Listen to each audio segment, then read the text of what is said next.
Hello and good morning to all. Ladies and gentlemen, Excellencies, distinguished panelists, I am honored to welcome you all to this side event on oppressed nations under Indian subjugation. I thank you very much for your presence. I am Megan Sevrak, currently interning at the UHRC, and I am pleased to be the moderator of this side event today. Now, moving towards this session, we have three accomplished speakers today with us. We have Ms. Valentina Viveros, human rights defender. We have Mr. Amir Farouk, Councillor of La Courneuve, President of l'Audace de l'Espoir France. We will be providing an English translation of his speech. And finally, we have Ms. Anita Posniakova, human rights activist. Once again, I welcome you all. फिर उनको अलग भूभाग दे दिया गया, बांग्लादेश या पाकिस्तान जाएं, यहाँ क्या काम है उनका? The Muslims cannot find or rent a house or a flat in any metropolitan city. Is this tolerance we're talking about? India is home to around 200 million Muslims, but they make up just 14% of the population. And so rising Hindu nationalism has left Muslims feeling increasingly like outsiders. And here are a few reasons why. Beef के meet के खाए बिना जिंदा नहीं रह सकते तो इस देश में नहीं मिलेगा आप पाकिस्तान में जाइए Hindu nationalists have turned the cow into the country's most polarizing animal. Hindus consider cows sacred, Muslims don't and traditionally eat beef. In the last 10 years, 76% of all hate crimes in the country have taken place against Muslims. 90% of those are in the last 5 years, and many of them have to do with beef. Cow slaughter has been banned from most of India, but some politicians and far-right groups have gone further by emboldening cow protection mobs to attack Muslims and Dalits on the mere suspicion of eating beef. गौ माँ की रक्षा के लिए प्राण हम दे भी सकते हैं, गौ माँ की रक्षा के लिए हम प्राण ले भी सकते हैं। माता ना मानते हो, उसकी हत्या करते हो, मैंने वादा किया था, ऐसे लोगों के हाथ पैर तोड़वा दूंगा।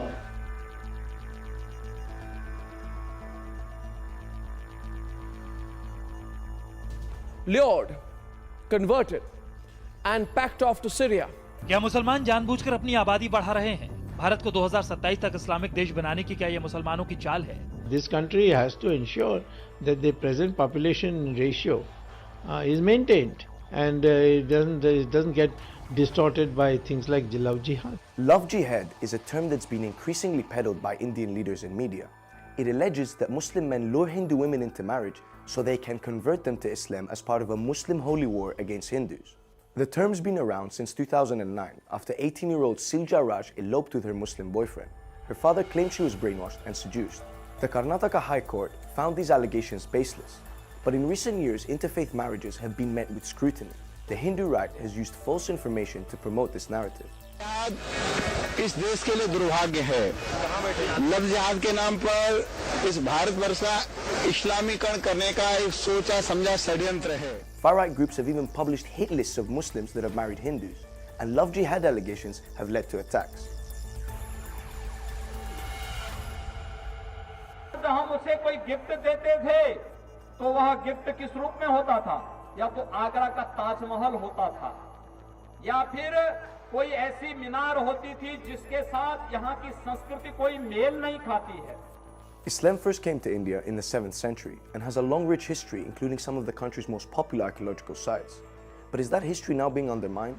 Recently, the Taj Mahal, built by the Emperor Shah Jahan in the 17th century and one of the 7 wonders of the world, as well as India's most iconic monuments, has come under fire. It's even been removed from recent official state tourism brochures and replaced with Hindu sites.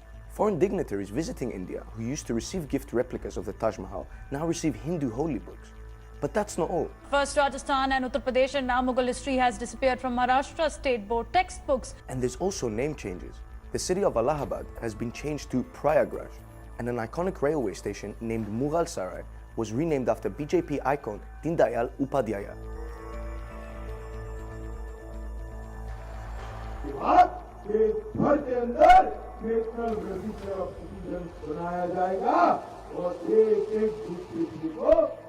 The National Citizenship Registry is a register of names of genuine Indian citizens.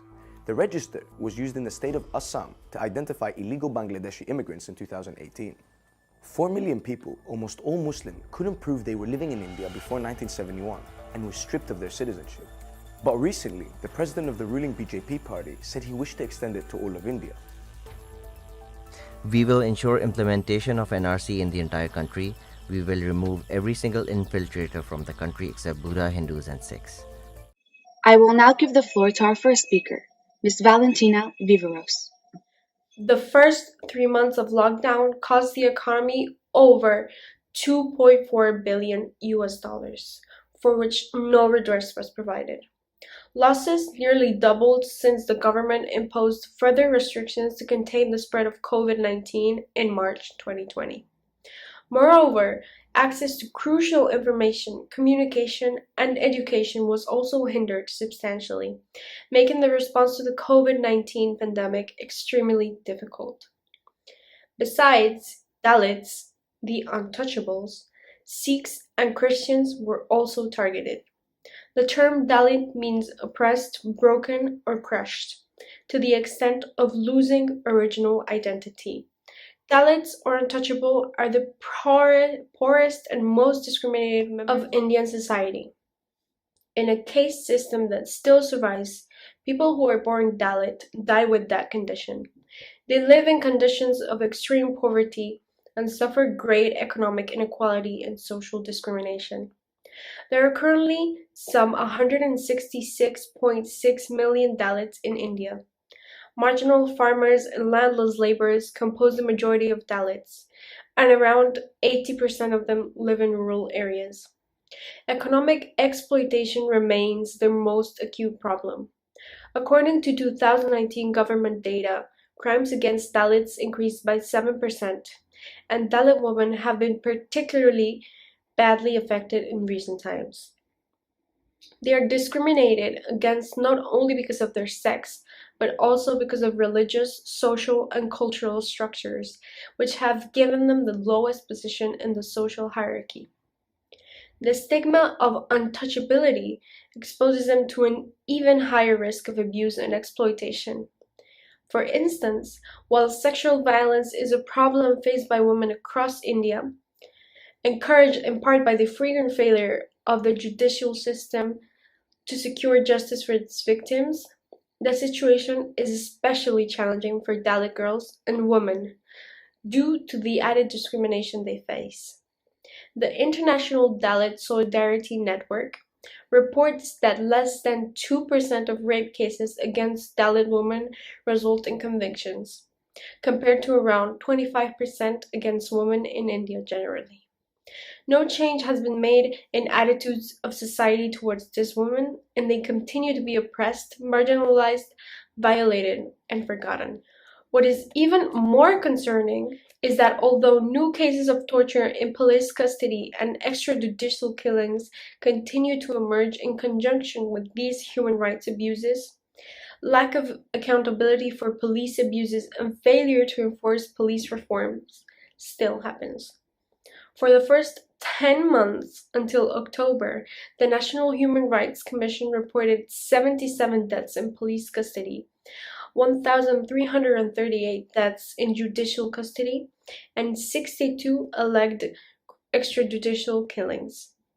Till now, not a single member of the security forces deployed in the state has been tried for human rights violations in a civilian court. This lack of accountability has in turn facilitated other serious abuses, said Amnesty's Minar Pimple in a statement. History is replete with examples where oppression, persecution, and injustice have led to the downfall and destruction of nations and civilizations. And unfortunately, India has been guilty of adopting these practices as a state policy. Fascism and the suppression of minorities spurred by the supremacist RSS ideology of Hindutva are amongst the main human rights concerns in India at the moment. The US State Department, in its International Religious Freedom Report last year, painted a dark picture of the situation for religious minorities in India. These reports describe religiously motivated killings, assaults, riots, discrimination, vandalism, and actions restricting the right of individuals to practice their religious beliefs. Of India's 1.3 billion people, Muslims that make up nearly 14% have been targeted by extreme Hindu groups. Some recent events include India having passed the Citizenship Amendment Act that grants citizenship based on religion, excluding Islam. This act allows Indian citizens to migrate from some of India's neighboring countries, providing they are Hindu, Christian, Buddhist, Sikh, Parsi, or Jain, but does not make the same provision for Muslims. This completely singled out and fundamentally discriminated Muslims, leading to a wave of protests and civil unrest throughout the whole country in 2019.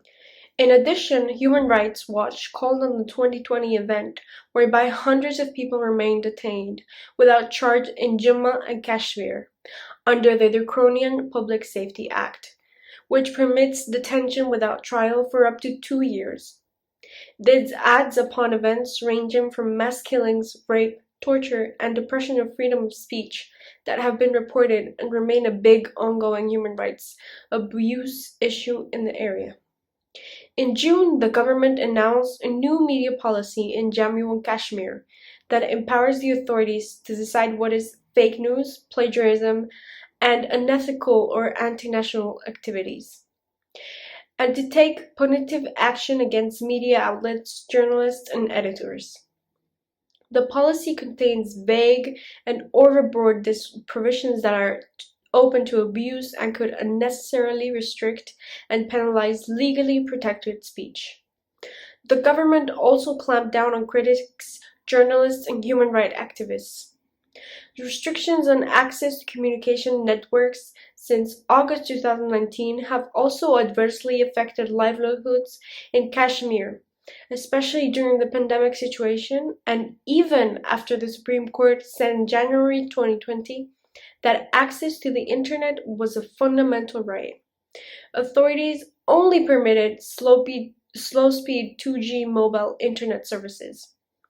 The Kashmir Chamber of Commerce and Industries estimated that. Thank you, Ms. Valentina, for your wonderful presentation and excellent intervention. Now then, where in the world might you think of as being religiously intolerant? Well, the world's war zones, perhaps Yemen, Syria, others like Afghanistan. Or perhaps, though, surprisingly, also India. That is according to the Pew Research Centre. Anyway, it also features coming in fourth, in fact, in their list. Religious minorities there coming recently under repeated attacks from ultra-nationalist right-wing Hindu groups, despite the freedom to openly practice any religion being enshrined in the Constitution. Well, this Easter, our correspondents in India, Edward Sudr and Ivantika Seth, turned their attention to the country's Christian minority, representing just 2% of the population. It's Good Friday in New Delhi, and hundreds of faithful Christians have gathered for a procession. They're displaying their faith openly, despite the curious and confused onlookers. Marching in the footsteps of Jesus, today's day of suffering resonates with the Christian community in India, which has recently endured many hardships. Right now, the situation is really bad. We have heard so many attacks on Christians, like on churches also, on fathers, and especially on the people also. So we get really scared. We are really under threat, and therefore, as Christian community, we do come together to show our solidarity. Over the last 2 years, violent attacks against the Christian community in India have risen sharply. Such attacks have ranged from discrimination and insults to destruction of places of worship and sometimes even murder. The community represents only 2% of India's 1.3 billion population, and with Hindu fundamentalism on the rise, their situation is worsening. Shibu Thompson Thomas is on a mission to track anti-Christian attacks across India. As he crisscrosses the country, he receives many phone calls daily.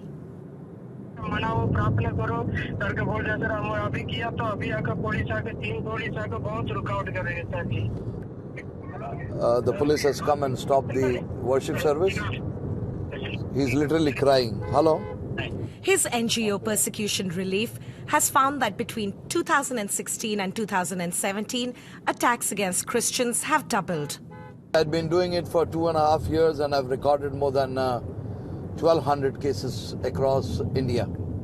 Today, he's on his way to a Catholic hospital in Madhya Pradesh in central India. In early March, a group of men stormed the institution claiming the property belonged to them. They did not hesitate to attack the sisters. They literally pushed us back. They came to hit us. They abused and insulted us. We became very scared as soon as they arrived. The attackers then illegally erected a wall in the courtyard of the hospital that was built 45 years ago. They removed all the CCTVs around here. The 4 CCTVs were there. And first they removed all. We are threatened and we don't get justice here. Police is not helping. The administration was silent about it.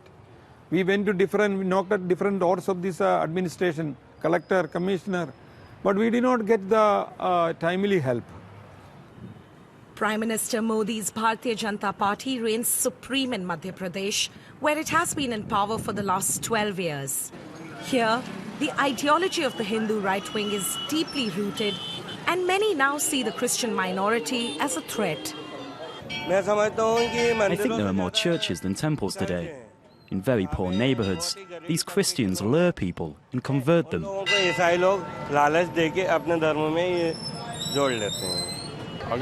heard in the news that Christians are converting Hindus. I believe this is wrong and shouldn't happen. Such attacks almost always start with allegations of forced conversions. It's an excuse readily used to justify violence by ultra-nationalist groups like the RSS, a paramilitary organization that once counted Narendra Modi amongst its active members. Today, Shibu is meeting a pastor who was recently accused of forcibly converting people to Christianity. He received us in this church, which he claims was destroyed by members of the RSS. This place was well built, but they broke it all and left. Then they threatened us, saying that if we continued to worship here, they would hit us and force us to flee. Police also told us to stop our prayers. According to various testimonies, even the police often turn a blind eye. Local authorities are also accused of misusing the state's anti-conversion law to threaten minorities.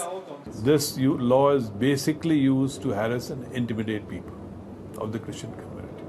There is no need for any different kind of law. We have been following a law which is universal in the country, which is based on secularism. In fact, members of Prime Minister Modi's cabinet are pushing for the adoption of such anti-conversion laws at the national level. For the country's 25 million Christians, this is yet another matter for concern. To our next speaker, Mr. Farouk, you have the floor. Monsieur Farouk, vous avez la parole. Merci beaucoup. Je tiens d'abord à remercier l'organisateur et le service technique de cette organisation universelle, Human Rights Council. Je tiens d'abord à remercier Monsieur Maes Mahabidin. Donc, je tiens à remercier aussi l'organisateur de UNHRC, ainsi que les intervenants, Madame Anita Posniakova, avocate, Madame Fernanda Zarif, militante de droits de l'homme, et enfin Madame Valentina Viveros, défenseur de droits de l'homme. Il est important de savoir que le président des États-Unis, Joe Biden, a fait un virage à 180 degrés concernant la politique étrangère de son pays, désormais axé sur le droit de l'homme, comme en atteste ma présence au 46e sommet. Être objectif sans être dans les travers de la haine et parler au nom des luttes de la République, telle est mon intention. J'interviens uniquement dans le cadre de réflexion plus globale sur l'humanité et son droit à exister.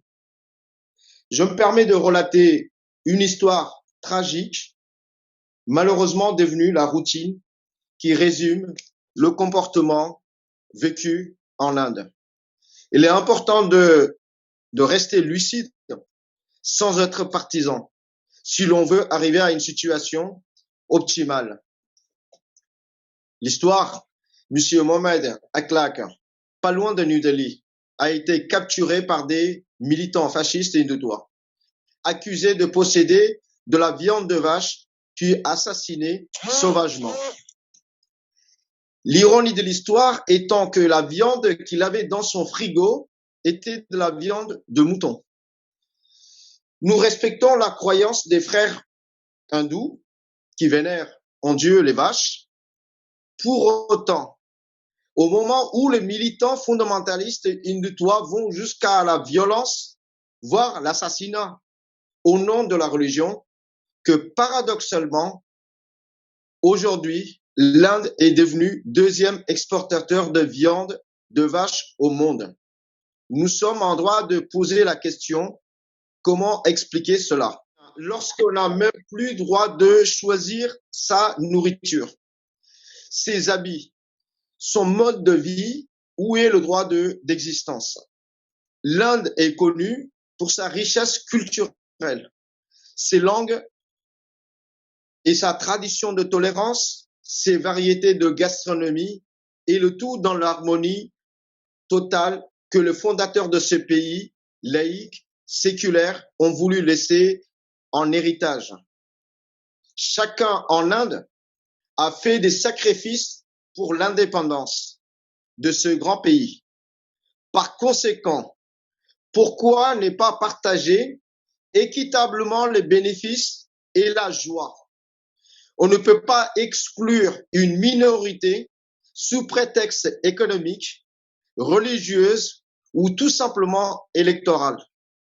La bonne gouvernance d'un pays se mesure sur le respect des minorités et l'acceptation de l'opinion contradictoire, le traitement des intellectuels et des journalistes. Lorsqu'on prononce le mot minorité, tout le monde pense de suite aux musulmans. C'est vrai, mais pas seulement.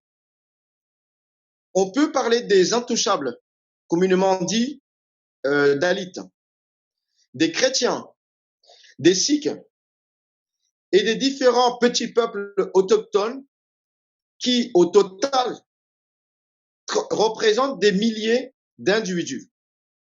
Quand on sait que la constitution de l'Inde est basée sur la déclaration universelle des droits de l'homme de 1789, de la Révolution française, on peut espérer que le pays gardera cette valeur tant applaudie par le monde entier. Je vais donner un petit peu l'état de lieu de l'opinion. Un exemple, la représentation au Parlement, dit Lok Sabha, en 80, il y avait 49 députés, cela se représentait à peu près 10%. 2009, 30 députés représentaient 6% des députés au total. Maintenant, 20 députés, cela représente 3,5% de députés, l'ensemble des députés. Et ce qui est très douloureux, Uttar Pradesh, depuis 2014, représente 18% de musulmans, n'ont pas de députés d'origine musulmane. C'est aussi ça la réalité. Aujourd'hui, on fait à travers plusieurs canaux venant de l'islamophobie.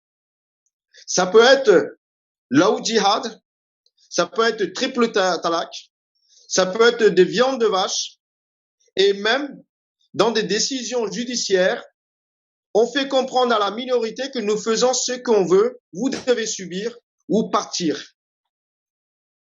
C'est vrai, regrettable, c'est vraiment regrettable que l'Inde bascule petit à petit de l'esprit de vivre ensemble vers le vivre dans la paranoïa de disparaître.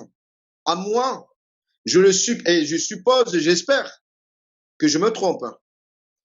Pour preuve, les lois très polémiques sur la citoyenneté, communément appelées CAA, NRC, NPR. Ces lois rendent apatride toute une population, pas seulement les musulmans, faute de pouvoir fournir des documents datant de très loin. Ces lois vont à l'encontre de la Constitution qui confère un droit égal à tous. Au quotidien, la population musulmane représente 171 millions d'habitants et sur 1,3 milliard. Ça représente à peu près 14%. Et 14%, c'est des laissés pour compte. Dans l'emploi, l'étude, dans la représentation dans les assemblées locales ou assemblées nationales. Et sa présence dans les fonctions publiques est quasiment faible.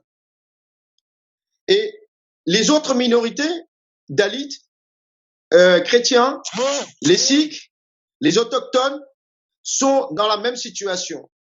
Sans compter la persécution d'une communauté à l'autre qui subit la violence, soit les viols ou plus encore. Pour autant, il y a un développement économique et social extraordinaire qui fait son chemin parallèlement à tout ce chaos ambiant. Ce pays n'est pas un paradoxe près. Enfin, la violence ethnique et interreligieuse n'a jamais cessé. Depuis l'indépendance, ça date pas de 2014, ça s'est accéléré depuis 2014. Les désestimations fiables suggèrent que les musulmans ont payé des prix considérables en termes de vie humaine et matérielle. Souvenons-nous que Donald Trump était en visite en Inde pendant que les émeutes meurtrières de New Delhi se déroulaient en 2020 et il était à 20 km de lieu d'émeute et il n'a jamais condamné. Les extrémistes sont peu nombreux, mais ils arrivent à semer le trouble dans la coexistence fraternelle.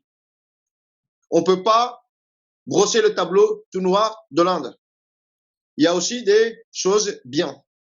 En conclusion, je redoute que les minorités soient sacrifiées pour créer un rideau de fumée afin de permettre de mettre en application une politique ultralibérale en toute tranquillité, comme Madame Margaret Thatcher avait mis en place dans les années 80 en Angleterre. C'est l'exemple de protestation des fermiers à New Delhi. Je sais que c'est une affaire interne au pays, mais je suis obligé de faire remarquer de quoi le pays est en train de vivre aujourd'hui. Je pense que le mal vient en grande partie de la tension politique. Réformer pour une alternance bipartisme et créer une polarisation d'opinion afin que les sujets électoraux ne soient ni religieux ni caste, serait-il une solution? C'est aux Indiens autochtones qui doivent en décider. J'appelle les uns et les autres à ne pas tomber dans le piège tendu par les extrémistes qui sont très minoritaires. Vivez en fraternité, en sérénité. N'oubliez pas de cultiver la tolérance qui vous donnera la force et l'intelligence collective que nous vous connaissons pour le meilleur. Je vous remercie bien. Je remercie pour l'ensemble de l'organisateur. Merci beaucoup, Monsieur Farouk. Thank you very much, Mr. Farouk, for your intervention and for all the important information you have shared with us. Now, Ms. Saba, you have the floor to kindly translate what Mr. Farouk has said. Thank you, Mr. Farouk, for this informative speech. I will translate now.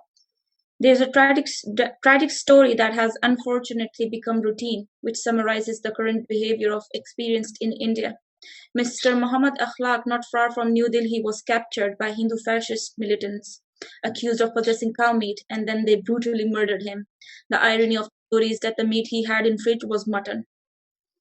India is known for its cultural richness, its multiple language, the democracy, its Indian traditions of tolerance, its variety and total harmony that founders of this secular country wanted to leave as a legacy.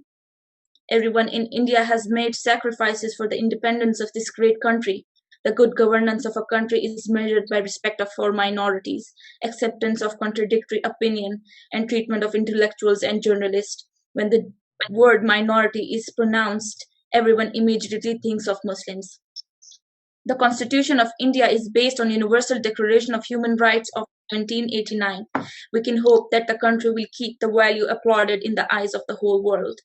It is truly regrettable that the current leaders are trying to shift the country from a spirit of living together to living in a paranoia of despairing.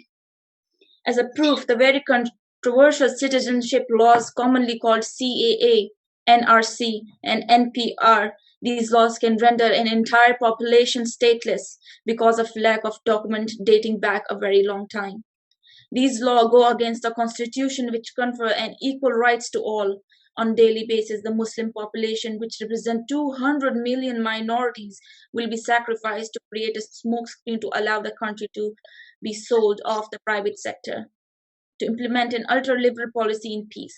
This is how the middle class has been despoiled and social gains of private and public employees have been stripped away.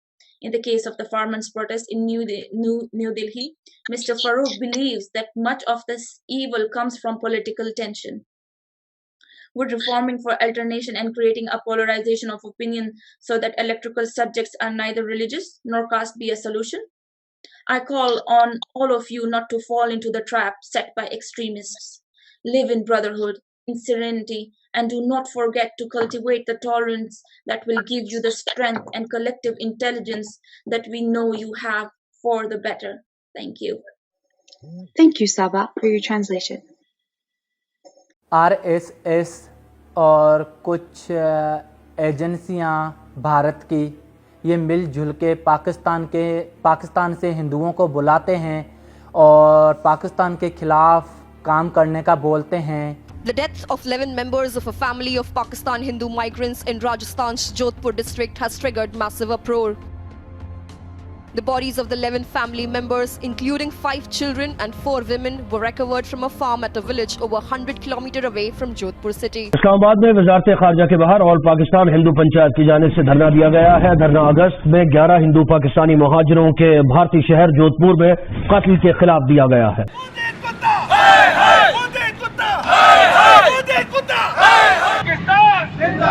Pakistan जिंदाबाद, पाकिस्तान जिंदाबाद, पाकिस्तान जिंदाबाद. हम नहीं मानते उनके ये सामने, हम नहीं मानते. 11 bodies have now been recovered from a farm in Rajasthan's Jodhpur. All of them are Pakistani refugees and were working in the farm.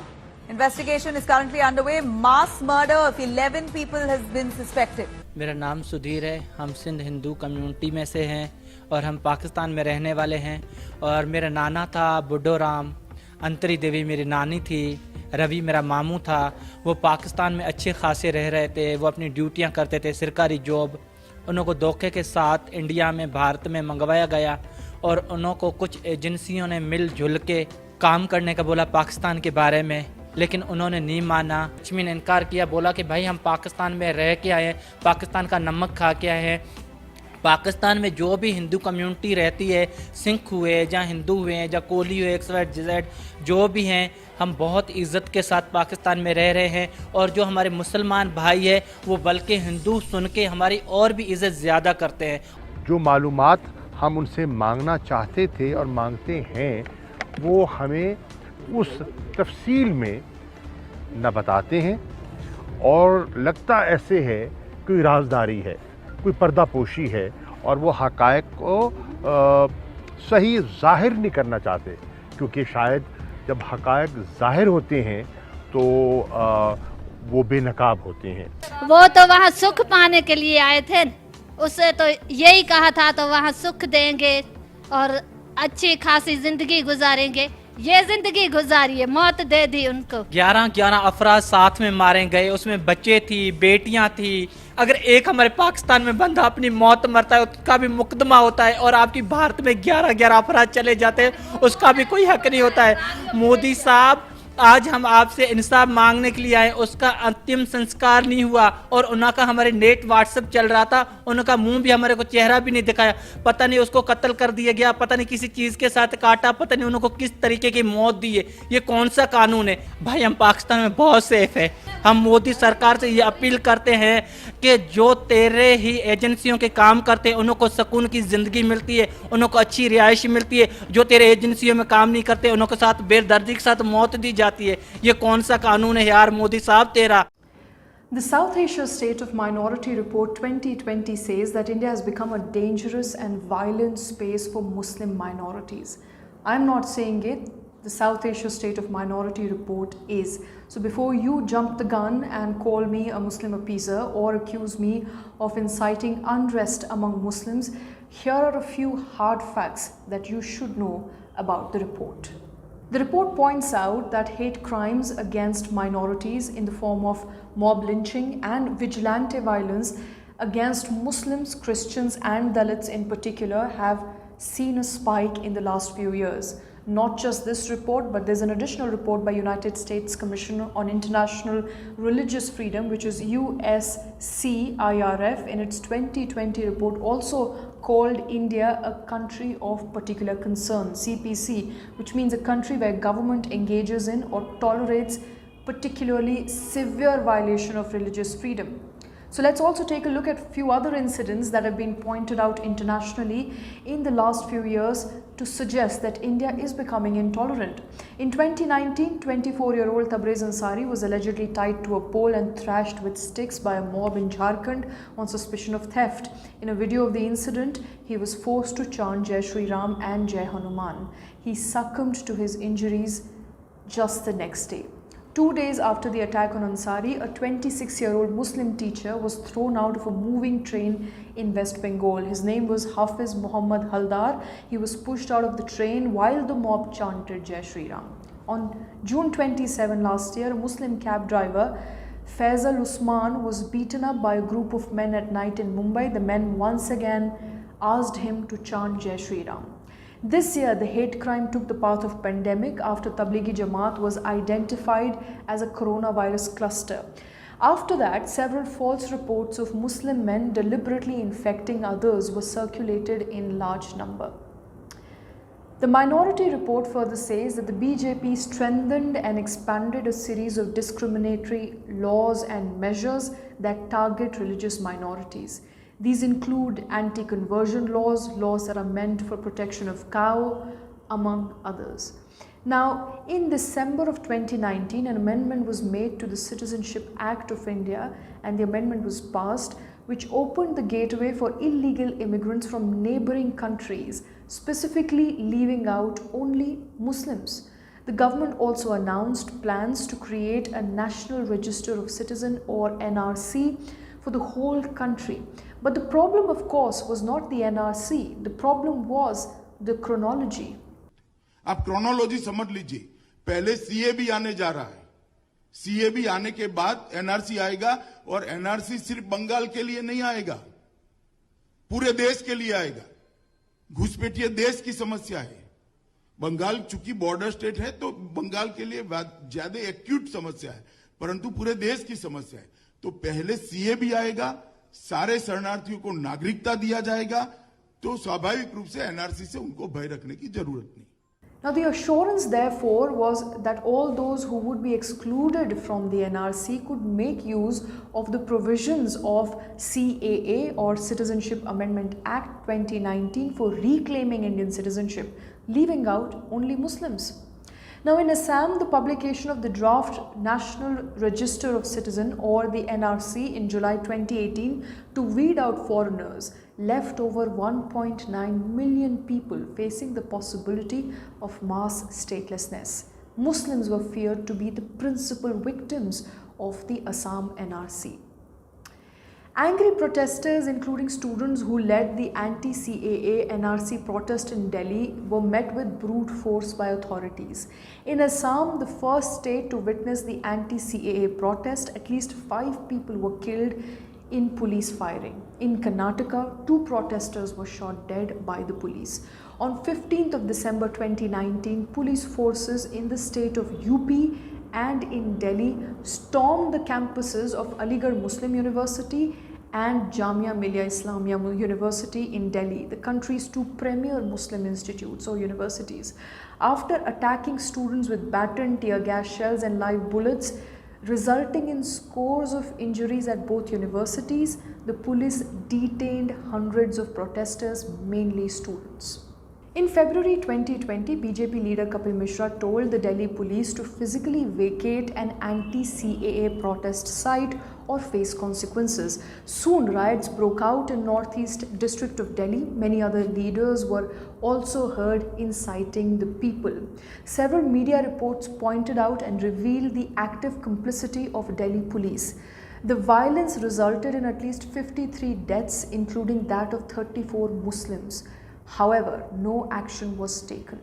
The report also found that India's civil society actors, which include human rights lawyers, activists, protesters, academics, journalists, have increasingly been under attack for speaking out against the government excesses or majoritarianism. It further says that India's case is unique in terms of alarming setback that have taken place at an extraordinary pace over the course of last few years. So over the last few years, the report says India has seen a setback when it comes to freedom of minorities, the religious freedom, the freedom to speak up against the government, among others. So not so very good report there that is coming in as far as minority freedom and the rights and liberties that minority enjoys in India is concerned.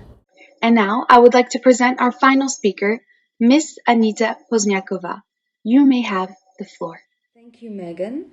Today I would like to say that it is said that oppression has its own self-destructive dimension. Oppressors meet that fate because they strive to suppress the truth through power rather than employing human virtues and values. Unfortunately, India is one of them with the grip of representative fascism. Its suppression of minorities. If fascism is studied in a historical context, there are no examples to prove how their dissenting voices were silenced and power was monopolized by a group of people intolerant to criticism. Opposition democracy and opposition parties are the targets along with religious and ethnic minorities who are crushed with the instruments of state power.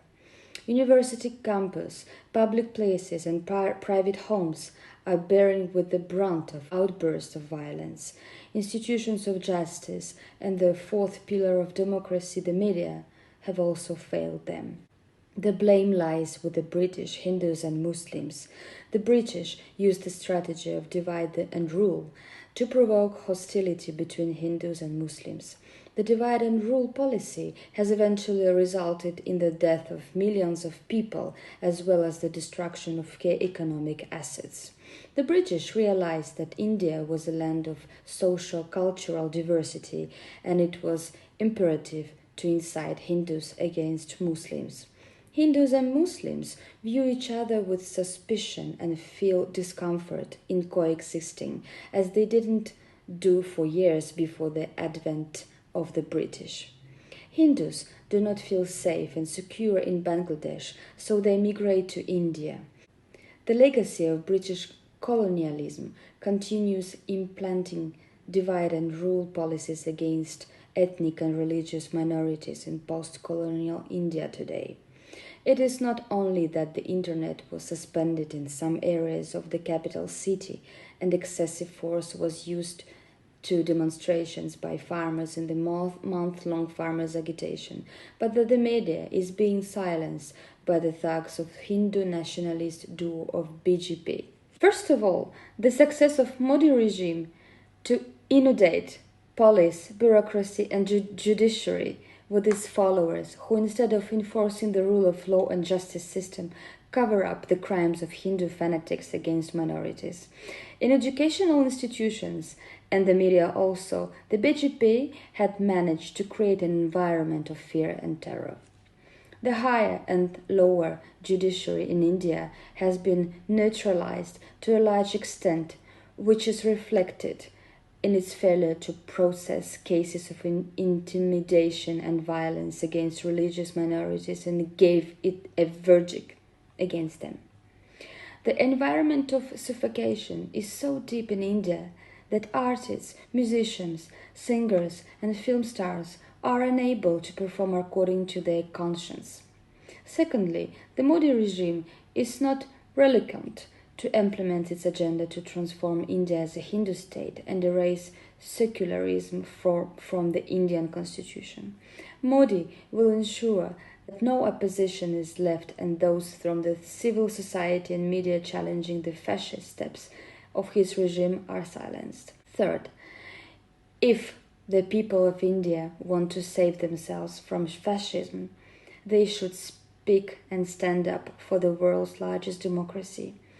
If the Modi regime succeeds in establishing a democratic dictatorship by silencing its opponents and suppressing religious minorities, the silent majority of India will be held responsible for transforming their country into a fascist state. Same happened in Germany, Italy, Japan during the interwar period. The worst thing in India today is to the closure of the internet, censorship, and the academic freedom. With these facts in view, India is fast becoming a fascist state. Can the people of India afford a reversal of democracy and secularism? Thank you. Thank you, Anita, for your wonderful intervention on the situation. You were one of the people who set the record and had Modi banned from coming to the United States. So please share a little bit about yourself, where you grew up, how long you've been a practicing physician in the United States, and where did your human rights work start? Assalamu alaikum again. My name is Sheikh Ubaid, which is written right down there, except with 3 additions. When I was born, my parents did not name me doctor, so the DR is extra, and there is an extra H there. Okay. You can add as many H's, but okay. it's hard to pronounce in English. So my name is Sheikh Ubaid. Okay. I'm a practicing neurologist who have recently, about 3 years ago, moved to Albany, New York, the capital of New York State. Originally, I'm from Hyderabad, India, which used to be a Muslim kingdom, autonomous Muslim kingdom, till India became independent, and then India annexed it by force. Mm-hmm. And I came here in the 1980s. I came here in 1986. I was involved in some student activism while I was in the medical school. And after coming here, I got more active in activism, and India has been suffering many pogroms against Muslims. And in 1992, the famous Babri Masjid was demolished, and lots of Muslims were killed after that. So my activity level increased. But in 2002, when a pogrom was unleashed on the Muslims in the Indian state of Gujarat, where the BJP party was losing by-elections, and Modi was sent from the federal government to make sure that the state remains under the BJP controls. And he took advantage of the 2001 September 11th terrorist attack in New York. He thought that the world was not paying any attention, and he unleashed a pogrom and polarized the state. And since then, he won 3 elections in Gujarat as a chief minister. So we launched 2 organizations. One was called Iman Net, and Iman Net merged with 2 other Muslim organizations. All these 3 organizations had come up in response to the Gujarat pogrom and in response to the claim by the BJP that this was an experiment which was successful. BJP is the political front of RSS, which is a fascist organization. It was launched after his founder met with Mussolini around 1925. And later, when Hitler rose to power, they became fascinated with Hitler and almost worship him. You just have to read the books by Golwalkar, one of the earliest leaders of RSS, to see what their plan for India is. They said India belongs to Hindus. They say Hindi, Hindu, Hindustan. That means India is for Hindi-speaking Hindus. And we thought it was just a joke, but they have been on the rise because they have been slowly infiltrating the education department, changed the textbooks, history textbooks, infiltrated the police department, law enforcement department, and also infiltrated. I'm quarantined, so I am in my bedroom coming across to you. So sometimes people might come in. So if that happens, I will apologize. No. And the pogrom of 2002 was very disturbing. And that's why these three organizations were launched, and we merged and we launched an organization called Indian Muslim Council.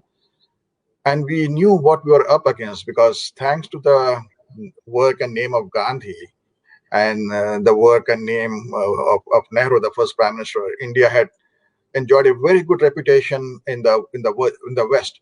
And Modi, whose party RSS had killed Gandhi, had actually been using the name of Gandhi and using the name, the good name that India enjoyed. And we knew how difficult it would be. So we decided to educate our Indian Muslims, fellow Muslims, and other non-Muslims from India, Americans in general, to interfaith work and launch a broad-based coalition. And this coalition helped us when we launched the movement that you referred to when Modi was being launched in the US as the next prime ministerial candidate for the BJP.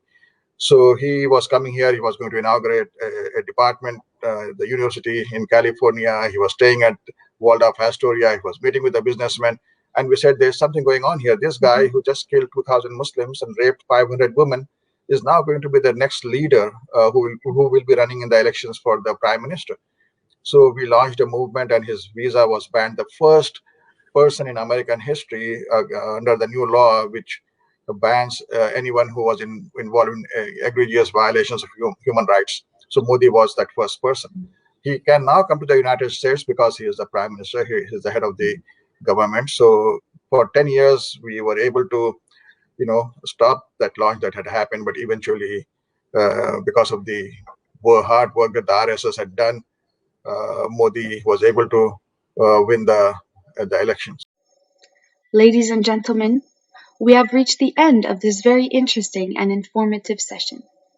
I would like to thank our distinguished panelists for sharing their insights, and I thank you all for your participation on the matter of India, as well as taking the time to attend this event. I would also like to thank all my colleagues who contributed in various ways in organizing this event. All your efforts were worth it. Ladies and gentlemen, I wish you all a great evening.